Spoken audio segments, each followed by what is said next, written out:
Info at Adnan کے پیارے دوستوں، السلام علیکم۔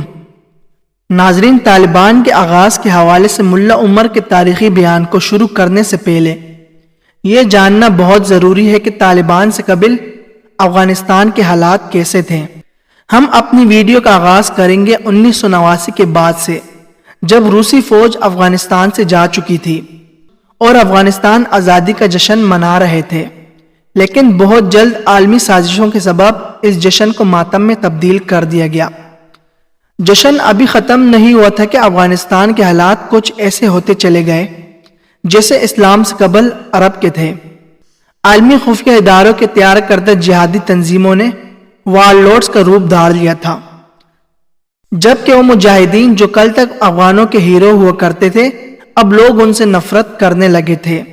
اس کی وجہ یہ تھی کہ یہ جہادی کمانڈوز مختلف عالمی خفیہ اداروں کے اعلی کار تو تھے، لیکن اب مال اور دولت کی خاطر ان کے اشاروں پر اپنے ہی ملک کی جڑوں کو کھوکھلا کرنے لگ گئے تھے۔ قبائلی، لسانی اور مذہبی بنیادوں میں بٹا ہوا افغانستان، وہاں موجود مختلف جہادی تنظیموں کے ساتھ سابقہ کمانڈرز اور دیگر بدماش یعنی وار لورڈز عروج پر تھے، جو کہ خود ہی آپس میں دست و گریباں تھے۔ تجاروں اور راہگیروں کو ہر چند کلومیٹر کے فاصلے کے بعد ایک الگ حکومت کا سامنا کرنا پڑتا، یعنی جہاں سے گزر ہوتا وہاں ٹیکس ادا کرنا پڑتا، جبکہ اتنا بے شمار ٹیکس ادا کرنے کے بعد بھی سلامتی کی کوئی ضمانت نہ تھی۔ ایک طرف آپس میں دست و گریباں یہ لاتعداد وار لورڈ تھے، جبکہ دوسری جانب کابل میں ایک نام نہاد سرکاری ڈھانچہ موجود تھا، جسے بعد میں ملا محمد عمر کی قیادت میں نیست و نابود کر دیا گیا۔ یہ وہی سرکاری ڈھانچہ تھا جس کی بوسیدہ ہڈیوں کو دوبارہ جوڑ کر امریکہ نے ایک بار پھر کابل میں اسے فول کیا تھا، جسے اب طالبان کی نئی قیادت اپنے قبضے میں لے کر مختلف ریفارمز کرنا شروع کر دی اور اسے مزید کارآمد اور میسر بنایا جا رہا ہے۔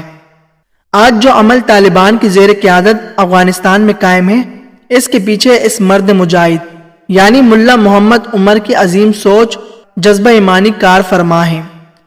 وہ در حقیقت افغانستان کے لیے ایک بدترین دور تھا، جب تقریباً تمام ہی گزرگاہیں وار لورڈز کے قبضے میں تھے، نہ کسی کی جان محفوظ تھی، نہ مال اور نہ ہی عزت۔ یہ ایک عجیب بات تھی کہ مجاہدین جنہوں نے پہلے تو روس کو برباد کیا، لیکن اب وہی مجاہدین افغانستان کو برباد کرنے میں لگے ہوئے تھے اور ہر انسان ان کے آگے بے بس تھا۔ کوئی ایک افغان بھی اس خوفناک ماحول سے خوش نہ تھا اور نہ ہی امید کی کوئی کرن دکھائی دیتی تھی۔ لاتعداد افغان ایسے تھے جو اس ظلم و ستم کے سائے تلے زندگی گزارنے پر مجبور تھے، جبکہ ایک بڑی تعداد میں معصوم افغان پڑوسی ملک بالخصوص پاکستان میں پناہ گزیر یعنی زندگی گزارنے پر مجبور تھے۔ اگر کوئی انفرادی طور پر وار لورڈز کے سامنے کھڑا ہونے کی کوشش کرتا بھی تو اسے اپنی زندگی سے ہاتھ دھونا پڑتا تھا۔ وار لورڈز کا مقابلہ صرف اور صرف ایک منظم طریقے سے لڑ کر ہی ممکن تھا۔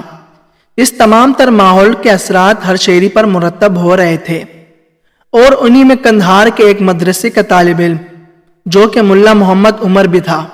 ان حالات میں عمر کی سوچ تعلیم و تدریس سے ہٹا کر کچھ اور سوچنے پر مجبور کر دیا تھا، اور وہ نئی سوچ کیا تھی یہ آپ جانیں گے آگے چل کر خود ملا محمد عمر کی ایک یادگار بیان کی روشنی میں۔ لیکن یہ بھی حقیقت ہے کہ وہ نئی سوچ اتنی برعکس ثابت ہوئی کہ کچھ ہی عرصے میں ایک منظم عسکری جماعت تحریک کی شکل اختیار کر گئی۔ یہ وہی عسکری قوت تھی جسے بعد میں تحریک طالبان افغانستان کے نام سے شناخت کیا جانے لگا۔ افغانستان میں روس کی آمد کے بعد یہ پہلی جہادی تحریک تھی جس کی بنیاد کسی ملک کے خفیہ ادارے کے کسی دفتر میں نہیں بلکہ ایک مدرسے کے خاکے میں رکھی گئی۔ ملا محمد عمر نے اس وقت کے افغانستان کے بدترین حالات کے پیش نظر جو سوچ اپنے ساتھی طلبوں کو دی، اس سوچ اور تدبیر کو ہمیشہ دنیا یاد رکھے گی، جو 4 اپریل 1996 عیسوی کو قندھار میں جید افغان علامہ کی ایک مجلس کے دوران کی۔ اس تقریر میں ملا محمد عمر فرماتے ہیں کہ تحریک کا آغاز کچھ اس طرح ہوا تھا کہ ایک دن میں مدرسے میں طلبہ کے درمیان کتاب پڑھ رہا تھا کہ اچانک کتاب بند کر دی اور اپنے ساتھ ایک اور ساتھی طالب علم کو لیا اور ہم دونوں مدرسے سے باہر نکل آئے۔ وہاں ہم نے ایک شخص سے موٹر سائیکل مانگی جس شخص کا نام سرور تھا، وہ تورکان کا رہنے والا تھا۔ پھر میں نے اپنے دوست کو موٹر سائیکل پر بٹھایا اور اس کو بتایا کہ ہم لوگ مختلف مدارس کے طلباء سے ملاقات کریں گے۔ چنانچہ شام کو ہم واپس آ گئے۔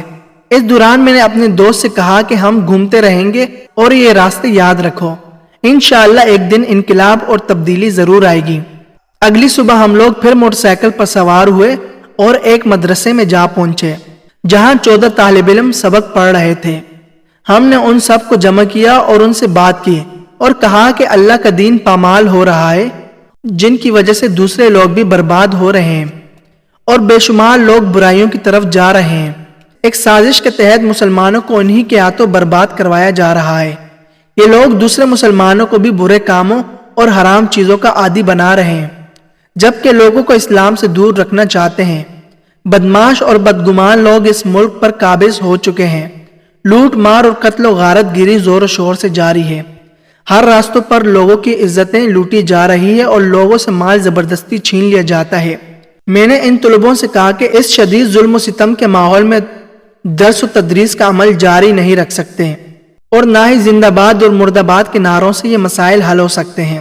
ہم آپ سے درخواست کرتے ہیں کہ اگر دین کا علم واقعی اللہ کی رضا کے لیے حاصل کر رہے ہیں تو پھر اللہ کی رضا کے لیے اب آپ کو یہ سلسلہ چھوڑنا ہوگا اور اب یہ تعلیم جاری نہیں رکھ سکتے۔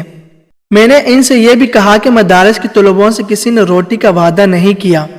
ہم اپنے وطن کے مسلمانوں سے روٹی مانگیں گے اور معلوم نہیں کہ وہ روٹی دیں گے بھی یا نہیں۔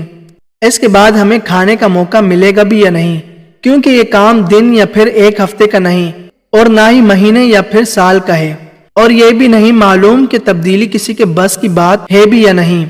میں نے ان طلباء کو غیرت اور حوصلے کے لیے یہ بھی کہا کہ جب یہ فاسق اور فاجر لوگ کھلم کھلا اللہ کی نافرمانی اور اللہ کے ساتھ دشمنی کرتے ہیں جبکہ ہم دین کی خدمت کرنا چاہتے ہیں، تو آپ لوگ اتنی غفلت نہ برتیں اور بے حسی کا مظاہرہ نہ کریں۔ پھر میں نے اپنے منصوبے کو ذرا اور مشکل انداز میں پیش کرتے ہوئے ان طلبوں سے کہا، اگر ہم نے کسی بھی جگہ پر قبضہ کر لیا تو وہاں بیٹھے رہیں گے، لیکن یہ گلے شکوے ہرگز نہیں کریں گے کہ ہماری تعلیم نہیں ہے اور ہمارے پاس اسلحہ یا پھر روٹی نہیں ہے۔ ان سب باتوں کے بعد میں نے ان سے پوچھا کہ بتائیں آپ لوگ یہ کام کر سکتے ہیں یا نہیں۔ ان 14 طلبوں میں سے کسی ایک نے بھی یہ نہیں کہا کہ میں یہ کام کر سکتا ہوں یا کرنے کے لیے تیار ہوں۔ ان سب نے مجھے یہی کہا کہ اگر جمعے کی رات جب مدارس میں ملاقاتیں ہوتی ہیں، اگر اس دن آپ کوئی کام کرنا چاہتے ہیں تو ہم آپ کا ساتھ دے سکتے ہیں، ورنہ ہرگز نہیں۔ میں نے حیرت سے ان سے پوچھا کہ جمعے کے بعد یہ کام کون کرے گا؟ اللہ گواہ ہے کہ یہ بات بالکل اسی طرح ہے، یعنی ہم اگر اس مقصد کو حاصل کرنے کے لیے اسلحہ یا پھر دوسرے وسائل پر بھروسہ کرتے تو شاید اپنے حجروں میں واپس پلٹ جاتے، لیکن میں نے اللہ کے ساتھ عہد کر رکھا تھا اور اسی پر توکل اختیار کیا تھا، لہٰذا میں نے اپنا عہد کو پورا کیا اور اس کے بعد جتنی بھی کامیابیاں حاصل کی وہ سب اللہ پر توکل کرنے کا نتیجہ ہے۔ اللہ تعالیٰ نے میری مدد فرمائی اور میرے سامنے وہ معجزے کیے جو آپ لوگوں نے دیکھا۔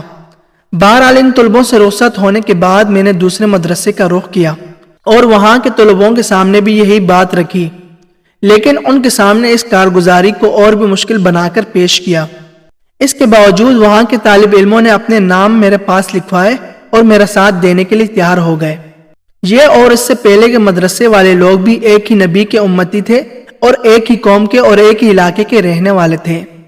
ابتدا ہی میں عجیب آزمائش تھی کہ مجھے ایک زبردست امتحان سے گزرنا پڑا۔ یہی نقطہ آغاز تھا اور یہیں سے ہم نے ایک تحریک شروع کی۔ ہم اسی طرح موٹر سائیکل پر گھومتے رہے اور عصر تک ہم نے اپنے ساتھ 53 افراد کو کام کرنے پر آمادہ کیا۔ وہ سب کے سب اللہ پر توکل کرنے والے افراد تھے۔ میں نے ان سب سے کہا کہ آپ لوگ صبح سویرے ہمارے پاس آ جائیں، لیکن وہ سب طلباء رات ہی کو 1 بجے میرے محلے میں آ گئے، حالانکہ ابھی 24 گھنٹے بھی نہیں پورے ہوئے تھے۔ ہمارے مولانا صاحب صبح سویرے مسجد میں آئے تو آ کر دیکھا تو وہ سب طلباء وہاں سے پہلے پہنچے ہوئے تھے۔ اسی دن صبح 10 بجے ہم اپنے ساتھ 2 ڈرائیور بھی لے آئے۔ پھر ہم نے اپنا ایک آدمی حاجی بشیر نامی شخص کے پاس بھیجا اور اس سے 2 گاڑیاں منگوائی۔ اس نے فوری طور پر 2 گاڑیاں فراہم کر دی۔ پھر ہم اپنے کچھ ساتھیوں کو نامعلوم مقام پر لے آئے، جبکہ راستے میں کچھ اور افراد بھی ہمارے ساتھ شامل ہو گئے۔ جب تعداد زیادہ ہوئی تو ہم نے اپنے ٹھکانے سے 5 میل کے فاصلے پر اسلحہ جمع کیا، اور یہی وہ وقت تھا جب ہم نے باقاعدہ تحریک طالبان اور جہاد کا آغاز کیا۔ دوستو اسی طرح کی مزید انفارمیٹیو ویڈیوز کے لیے ہمارے چینل info@adnan کو سبسکرائب کریں اور بیل آئیکن کو بھی دبائیں۔ ملتے ہیں اگلی ویڈیو میں، تب تک کے لیے اللہ حافظ۔